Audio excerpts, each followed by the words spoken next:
আপনাদের চোখে ধুলা দিয়ে একটা রাম মন্দির তৈরি করতে যে 450 হিন্দু মন্দির ভাঙা হয়েছে, আপনি কি তার খবর রাখেন? আপনাদের চোখে হিন্দু মুসলমান ভারত পাকিস্তানের চশমা লাগিয়ে দিয়ে বলল গরু আমাদের মা, আর মুসলমানরা সেই গরু খায়। বলো তাহলে এই মুসলমানদের জব্দ করার জন্য তুমি বিজেপি ছাড়া কোন পার্টি করবে? কয়েক হাজার মানুষ এখানে আছেন। ভারতবর্ষ থেকে প্রতি বছর যত গরুর গোশত বিদেশে যায় তার 20টা কোম্পানির ভিতরে 19.5টা কোম্পানি বিজেপি চালায়। কত বড় নির্লজ্জ বেহায়া তারা! গোশত নিয়ে দেশে দাঙ্গা করে, আর এই বেঈমান বিশ্বাসঘাতকরা দেশের 20টা কোম্পানির ভিতরে 19.5টা কোম্পানি আরএসএস আর বিজেপিরা চালায়। ক্যামেরার সামনে ওপেন কথা বলছি।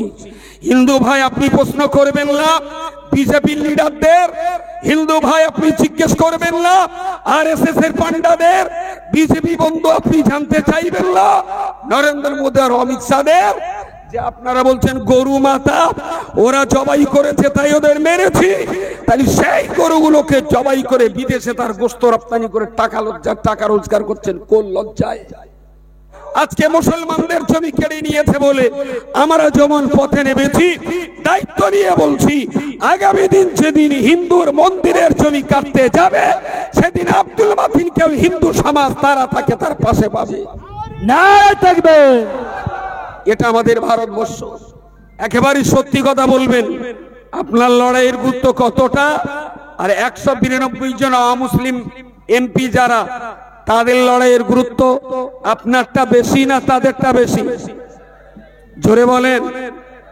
তাহলে মনে রাখতে হবে ওয়াকাফ আন্দোলন শুধু মুসলমানদের আন্দোলন নয়, ওয়াকাফ আন্দোলন ভারতবর্ষের ঐতিহ্য টিকিয়ে রাখার আন্দোলন, ওয়াকাফ আন্দোলন সংবিধানকে বাঁচিয়ে রাখার আন্দোলন, ওয়াকাফ আন্দোলন দিল্লির পার্লামেন্টের ভিতর থেকে আরএসএস নামীয় গাদ্দারদেরকে ছেটিয়ে পার করে আরএসএস মুক্ত ভারত গড়ার আন্দোলনের নামই হলো ওয়াকাফ আন্দোলন।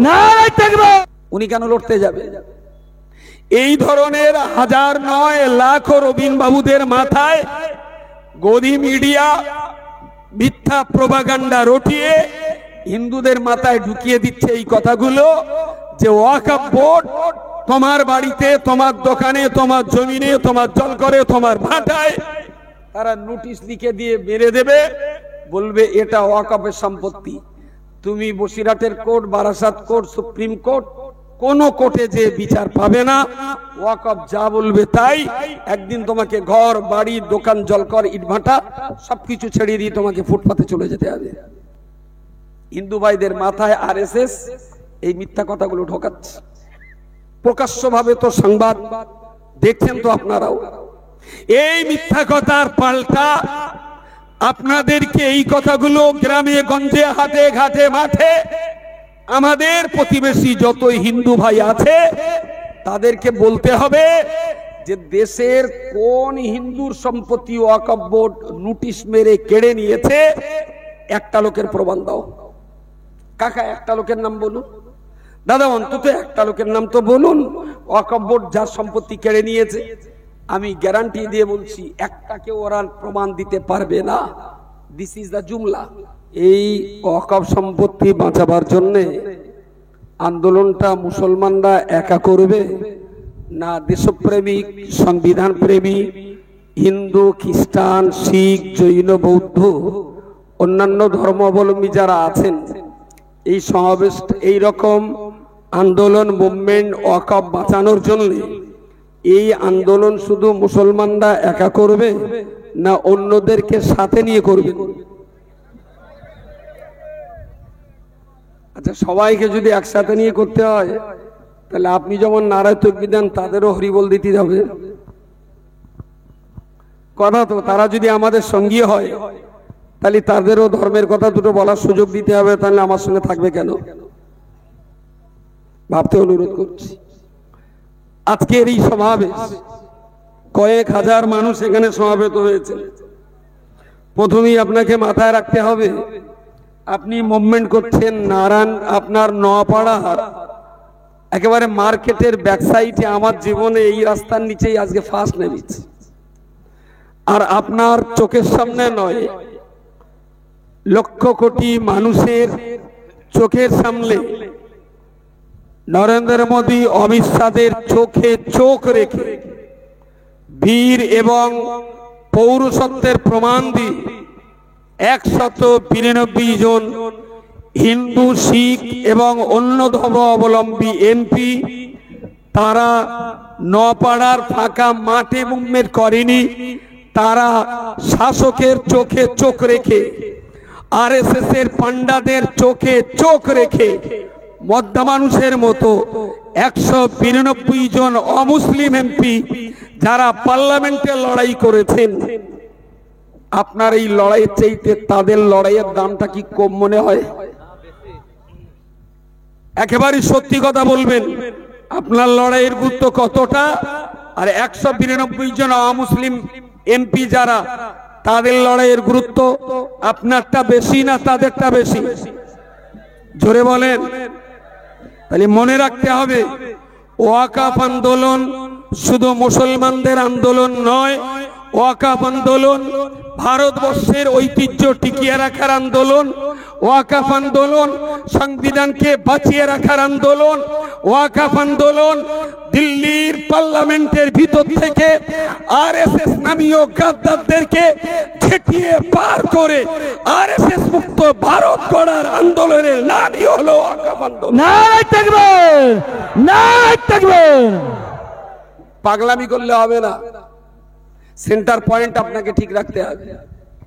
ছোট বয়সে একটা খেলা করতাম বাচ্চা কাচ্চা মিলে, এক জায়গায় মাটির গর্ত গুড়ে ওতে একজন পা দেবে আর বাকিরা হাতে হাতে জোড়া দিয়ে গোল করে ঘুরবে, আর অন্য দলের লোক এই জোড়া দিয়ে যদি মাছ দেয় গায়ে থাকাতে পারে, তাহলে সেটা ওই খেলাটার কি খেলা বলে? গোল খেলা না, না ঘোড়ের চুল তো টেনে নিয়ে যেতে হয়, এটা হোলায় পা দিয়ে গোল করে টানে, যা বলে বলুক। আচ্ছা, এই অন্যকে মাত দিতে যে সবার আগে আছে সে তো টেনে আর একজনকে ছুঁয়ে দেবে, জোর করে টানার কারণে যদি হোলা থেকে পা উঠে যায়।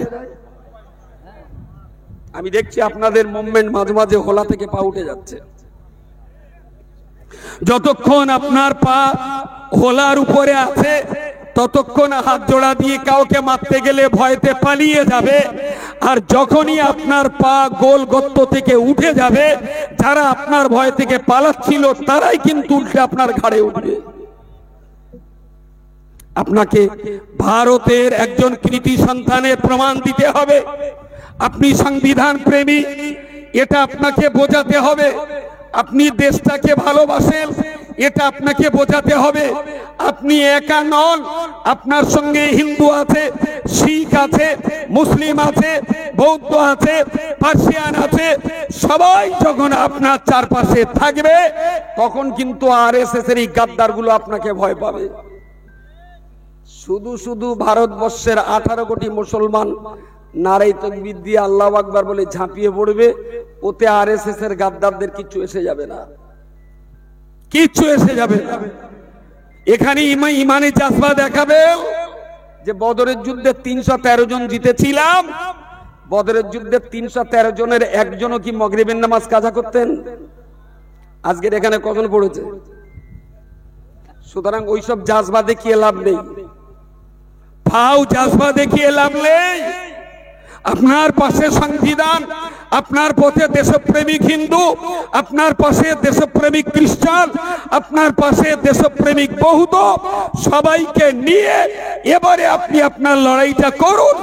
আজকে মুসলমানদের জমি কেড়ে নিয়েছে বলে আমরা যেমন পথে নেমেছি, দায়িত্ব নিয়ে বলছি আগামী দিন যেদিন হিন্দুর মন্দিরের জমি কাটতে যাবে সেদিন আব্দুল মাতিনকেও হিন্দু সমাজ তারা তাকে তার পাশে পাবে।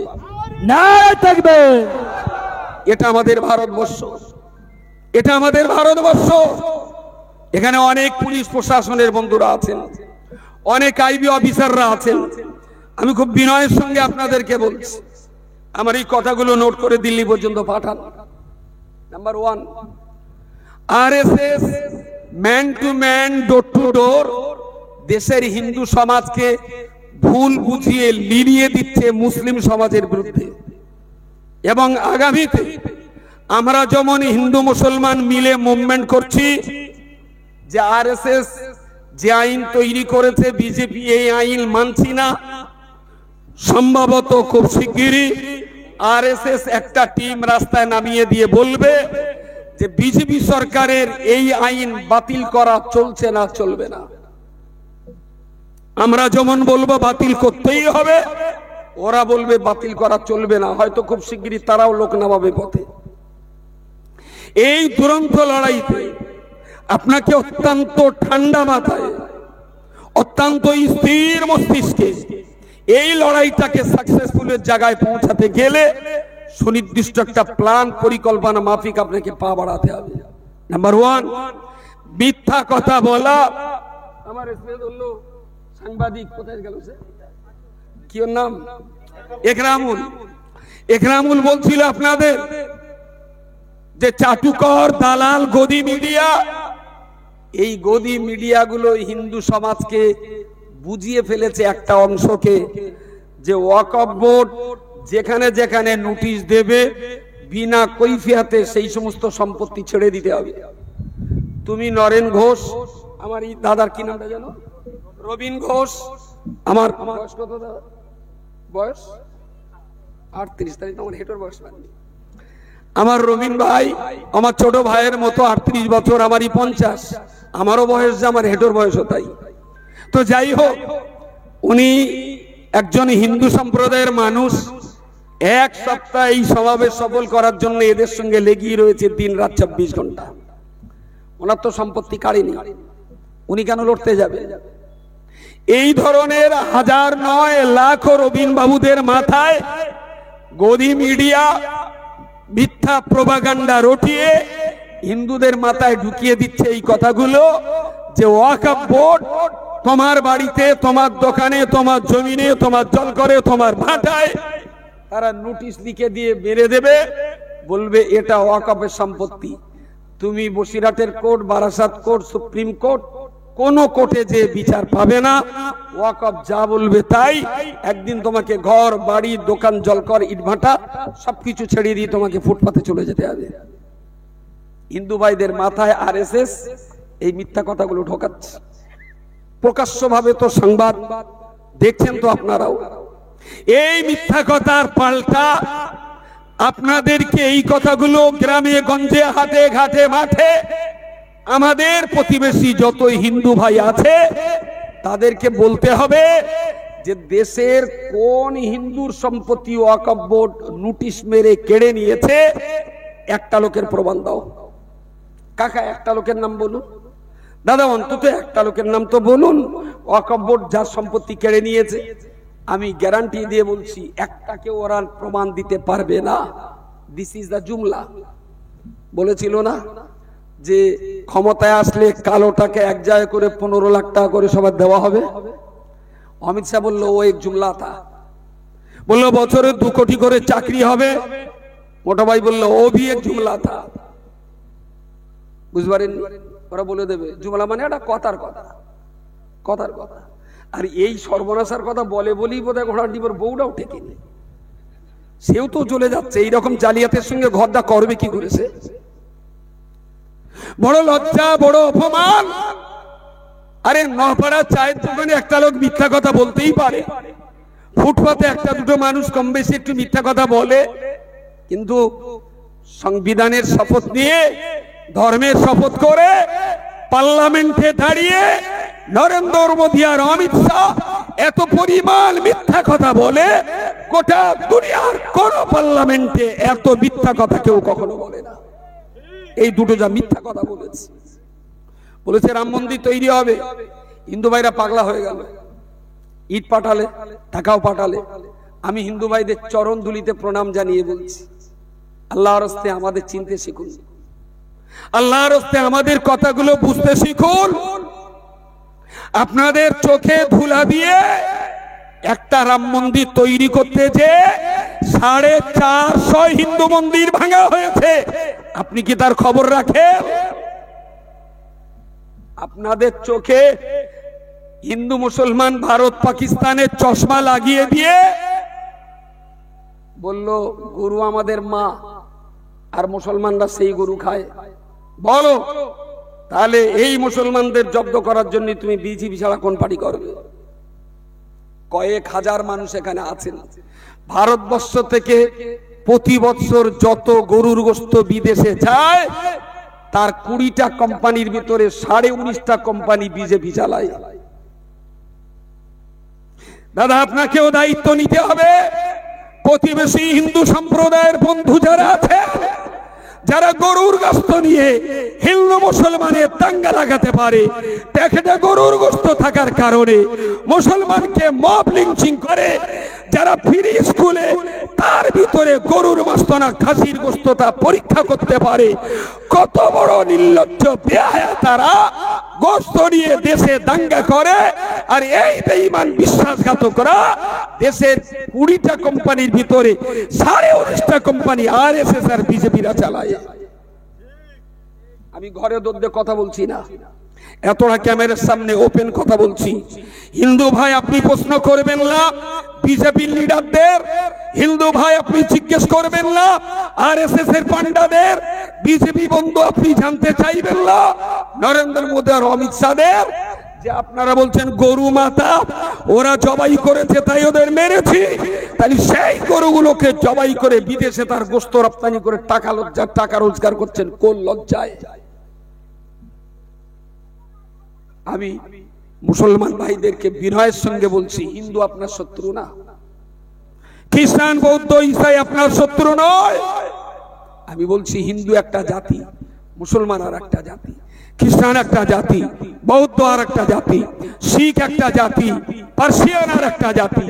মনে রাখবেন এই জাতিগুলোর ভিতরে আলাদা আর একটা জাতি আছে, দেশের সবচেয়ে নাম্বার 1 গাদ্দার, তার নাম হলো আরএসএস জাতি। দেশের জন্য হিন্দুর প্রাণ আছে, বিনয় বাদল দীনেশের প্রাণ রক্ত রয়েছে, দেশের জন্য মৌলানা আশফাকুল্লাহর রক্ত আছে, দেশের জন্য শেরশাহ আফ্রিদির মেহনত রয়েছে, দেশের জন্য মাতঙ্গিরি হাজরার রক্ত রয়েছে, দেশের জন্য শহীদ ক্ষুদিরামের জীবন বলিদান রয়েছে। বলুন দেশের জন্য আরএসএস এর কোন পান্ডা প্রাণ দিয়েছে আর রক্ত দিয়েছে? একটা নাম জানতে চাই। নাম্বার 1 বলুন। হিন্দু মুসলিম সবার কাছে জানতে চাইছি, বলুন এই ভারতবর্ষের জন্য আরএসএস এর বিজেপির কোন নেতা জীবন দিয়েছে আর রক্ত দিয়েছে? একটা নেতার নাম বলুন। আরে দেশ যখন বিভাজন হয়ে গেল, বিভাজনের পিছনে কার দোষ, কার নির্দোষ, ষড়যন্ত্র কার, আমি ওই বিতর্কে যাচ্ছি না। ধর্মের ভিত্তিতে দেশটা ভাগ হয়ে গেল, মুসলমানদের জন্য পাকিস্তান, হিন্দু ভাইদের জন্য থেকে গেল হিন্দুস্তান। তবে বলে দেওয়া হলো মুসলমানরা চাইলে পাকিস্তানে যেতেও পারে, চাইলে হিন্দুস্তানে থাকতেও পারে, কিন্তু দেশটা ভাগ হয়েছে ধর্মের ভিত্তিতে। সত্য কথা অস্বীকার করার জায়গা নেই। মুসলমানেরা ব্যাগেজ ল্যাগেজ, লোটা বদনা, হাড়ি কুড়ি, স্টপ সবকিছু বেঁধে মাথায় তুলে তারা চলেছেন কোথায়? পাকিস্তানে যেতে হবে। তো ওদিক দিয়ে কেউ পশ্চিম পাকিস্তানে গেল, এদিক থেকে কেউ পূর্ব পাকিস্তানে গেল, তখন তো বাংলাদেশ হয়নি। সেই কঠিন সময় মৌলানা আবুল কালাম আজাদ দিল্লির জামা মসজিদের বারান্দায় দাঁড়িয়ে চিৎকার করে গোটা দেশের মুসলমানদেরকে সতর্ক বার্তা দিয়ে বললেন, मुसलमानों कहां जा रहे हो? जिस जमीन में आपने जन्म लिया, जिस जमीन के अंदर आपके आबा व अजदाद की मकबरा मौजूद है, ये जमीन छोड़ करके आप कहां जा रहे हो? मौलाना अबुल कलाम आजाদের একটা বক্তৃতার কারণেই দেশের লক্ষ কোটি মুসলমান মাথার গাঁঠরি নিচে ফেলে তারাই দেশটার মাটিতে থেকে গেলেন। এদেশ শহীদ ক্ষুদিরামের দেশ, এদেশ মাতঙ্গিনী হাজরার দেশ, এদেশ নেতাজি সুভাষ চন্দ্র দেশ, এদেশ মৌলানা আশফাকুল্লাহর দেশ, এ দেশ মাওলানা মোহাম্মদ ইলার শওকত আলীদের দেশ, এ দেশ নেতাজি সুভাষ চন্দ্রের যতটা, এ দেশ খান আব্দুল গফুর খানের ততটা। মুসলমানরা বাংলাদেশ আর পাকিস্তানের মুখে থুতু নিক্ষেপ করে আমার বাপ ঠাকুর দাদারা এই দেশটাকে নিজের দেশ বলে আমরা এখানেই রয়ে গেছি। নারায়ে তাকবীর, নারায়ে তাকবীর। আরএসএস এর বেঈমান বিশ্বাসঘাতক ব্রিটিশ ইংরেজের দালালদের বংশী। হিন্দুস্তান ছাড়াও আমাদের থাকার জায়গা ছিল পাকিস্তানে, তোমাদের তো থাকার কোনো জায়গা ছিল না।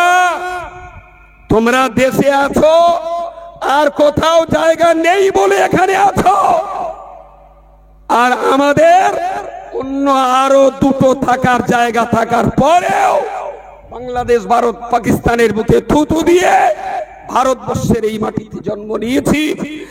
এই জমিনে চলবো, এই জমিনেই বেড়ে ওঠা, আর এই জমিনেই যেন আমাদের কবর হয়, এই আশা ভরসা নিয়ে আমরা ভারতবর্ষের মাটিতে টিকে আছি। আরএসএস এর পান্ডাদেরকে আর একবার সতর্ক করিয়ে দিচ্ছি, 1947 সালে আমার বাপ ঠাকুর দাদারা সেখানে যায়নি, এখানে ছিলেন, আমরাও এখানে আছি। এটা কিন্তু 2025 সাল, দেশ ছেড়ে আর বাংলাদেশ পাকিস্তান অন্য কোথাও যাওয়ার দ্বিতীয় কোনো অপশন আমাদের সামনে নেই। কেউ যদি পাকিস্তান বাংলাদেশ থেকে ওয়েলকাম করে আমাদের ডাকেও বা, জন্ম নিয়েছি এখানে, মরবো এই জমিনে। जीना है तो यहाँ पे, मरना है तो यहाँ पे, अगर लड़ना है तो आरएसएस गद्दारों के साथ लड़ाई करके देश की इज्जत बचाने के लिए एक कदम आगे बढ़ के जीवन देना है तो हम जीना देने के लिए तैयार भी हो। नारे तकबीर, नारे तकबीर। মনে রাখতে হবে, আমি ওপেন সেক্টরে হয়তো এমন কথা বলি না, কিন্তু আজ বলতে বাধ্য হচ্ছি। দেশের আপামর হিন্দু মুসলমান শিখ ইসাই আপনাদের চরণ ধুলিকে প্রণাম জানিয়ে বলছি, আল্লাহর হস্তে দেশটাকে বাঁচান, ভারতবর্ষটাকে বাঁচান, দেশের সংবিধানটাকে বাঁচান। আমার গাড়িতে সংবিধানের একটা বই আছে, নিয়ে এসে চট করে যাও। কে যাবে? নজিবুল্লাহ গাড়িতে সংবিধানটা আছে। তো আমি বলছি,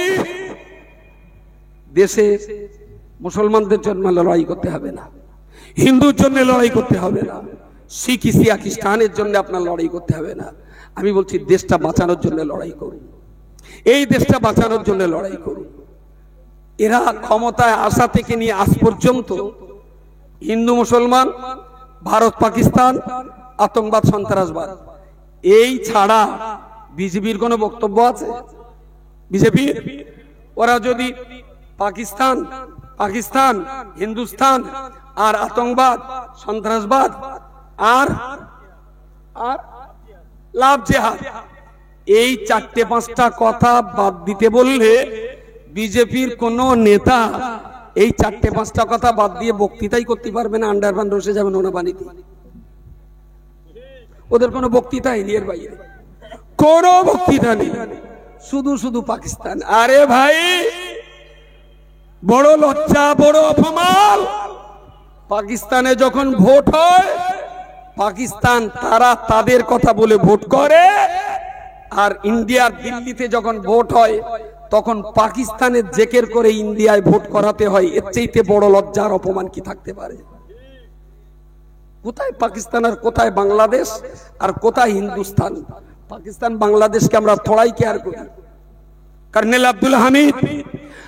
আব্দুল হামিদ পাকিস্তানের বিরুদ্ধে লড়াই করে তিনি তো ভারতের ইজ্জতকে বাঁচিয়ে কারগিল সেক্টরে মেরা ভারত মহান है বলে সেই জায়গায় পতাকা পুঁতে এসেছিলেন। আমরা সেই জাতের জাত। হিন্দু ভাইদেরকে বলছি, আমাদের চিনতে শিখুন। আর আরএসএস এর কথা বলছেন, এখানে যত হিন্দু ভাই আছেন, পুলিশ যারা আছেন, পুলিশ আইবির যত অফিসাররা আছেন, এই ভালো পুরস্কার মানে টাকা নিত। আমার এই টাকাতে একটা ছবি দেখতে পাচ্ছেন, মানুষের ছবি। কার ছবি? গান্ধীজির ছবি। এ টাকাটায় কোন ছবি দেখতে পাচ্ছেন? এরা চোখে আসছে কি? কার ছবি? কার ছবি? গান্ধীজির ছবি। 500 টাকা আর 1000 টাকা আর 2000 টাকার নোট, সে তো আরএসএস এর পান্ডারা কালোবাজারি করে সব শেষ করে ফেলেছে। সে আর বাইরে ভাবেন না। 1000 টাকার নোট কালোবাজারি হচ্ছিল বলে 2000 টাকার নোট তৈরি করলো। তার মানে হরিণের বাচ্চাটা গরুর কাছে ছিল, একটু গুতোচ্ছিল বলে সারা বাঘের কাছ থেকে হরিণের বাচ্চা বসানি।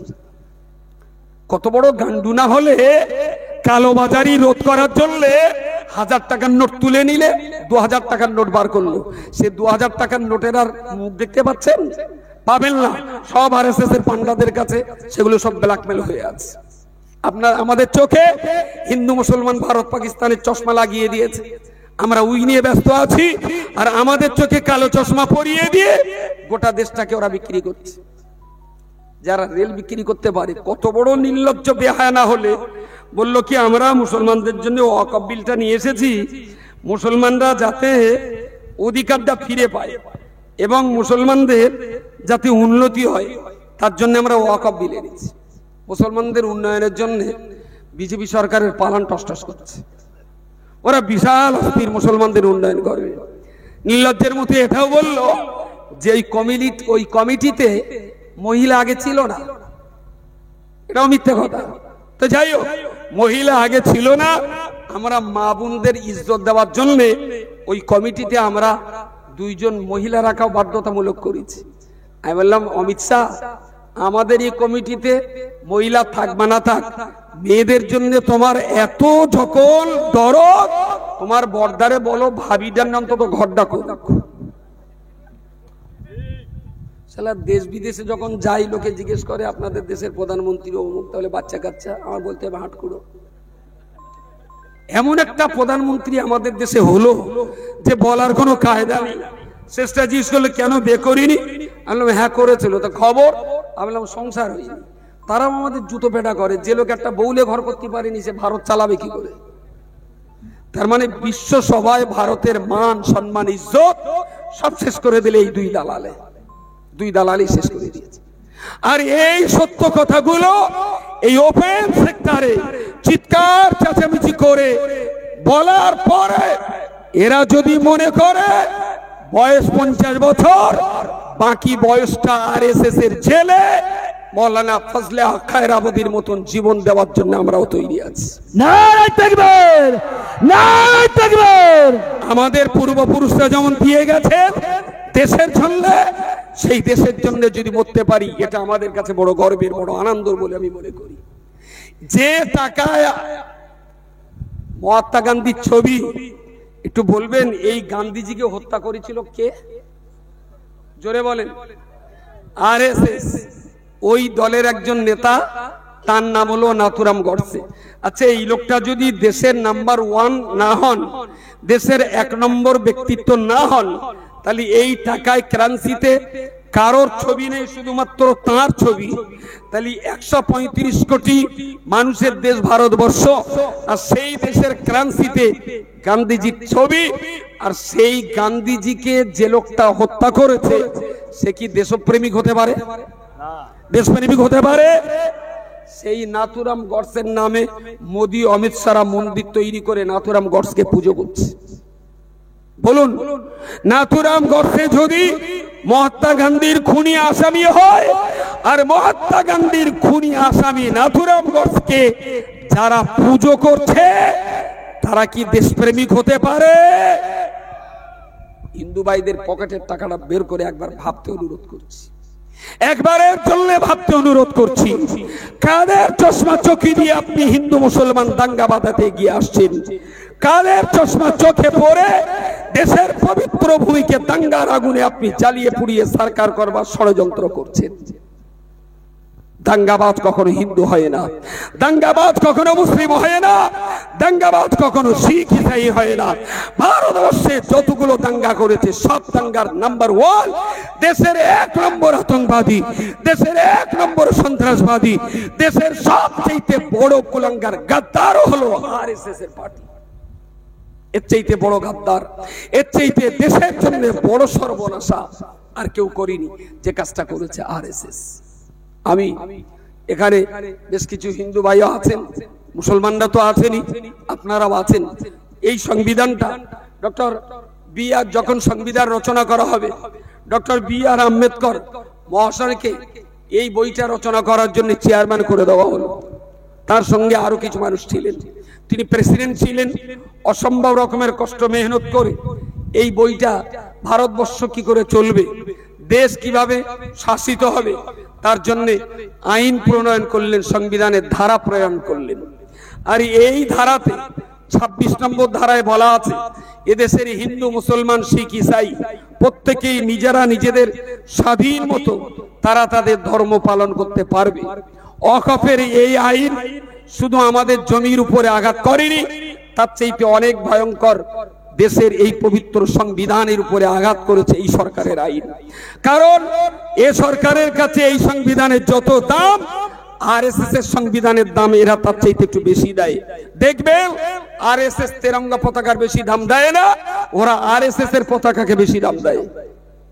যারা নাগপুরে গেছেন আরএসএস এর হেড অফিসে, সেখানে দেখবেন দেশের জাতীয় পতাকার মর্যাদা নেই, মর্যাদা হলো ওদের দলীয় পতাকার মর্যাদা। তোমরা আরএসএস এর পতাকা নিয়ে থাকো আর আমাদেরকে তেরঙ্গা পতাকা নিয়ে থাকতে দাও।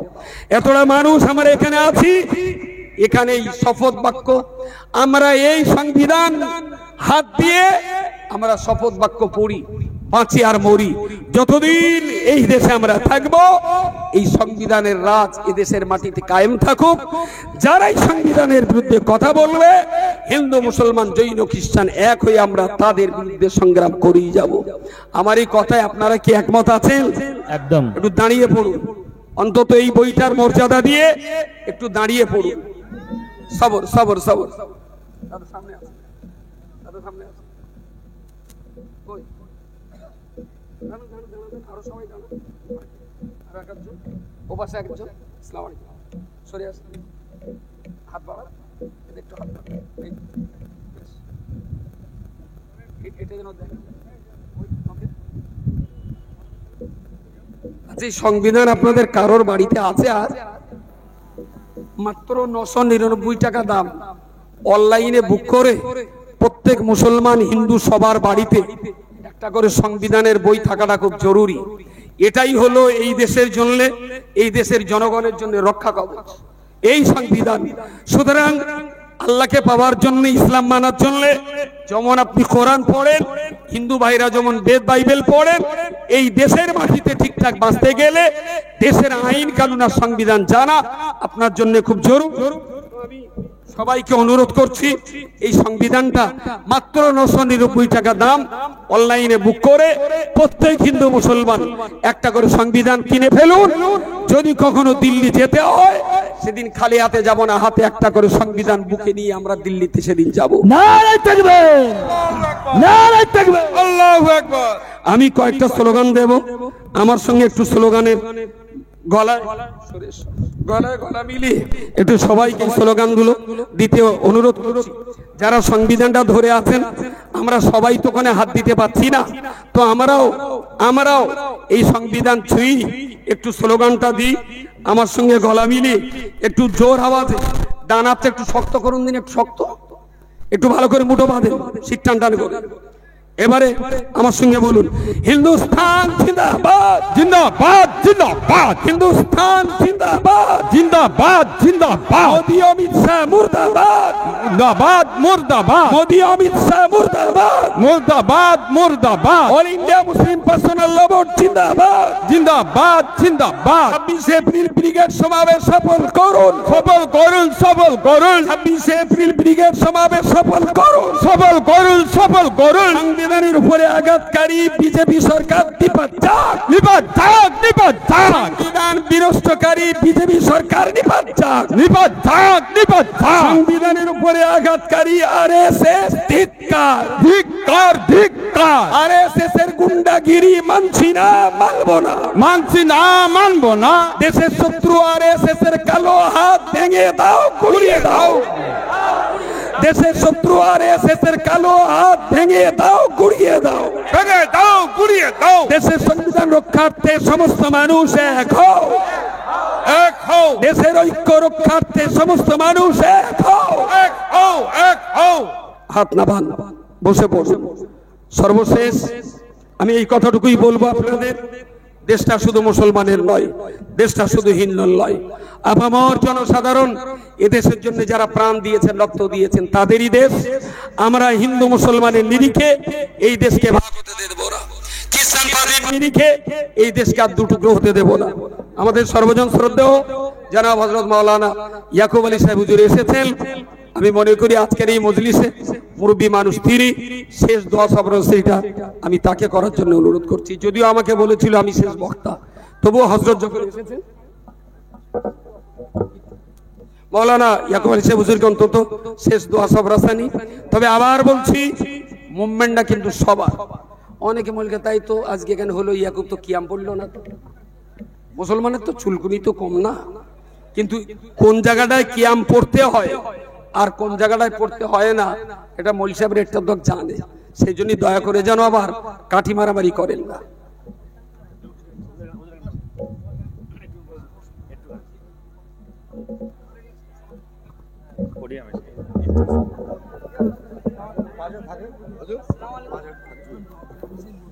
দোয়া করবো আপনি একটু পাশে থাকেন।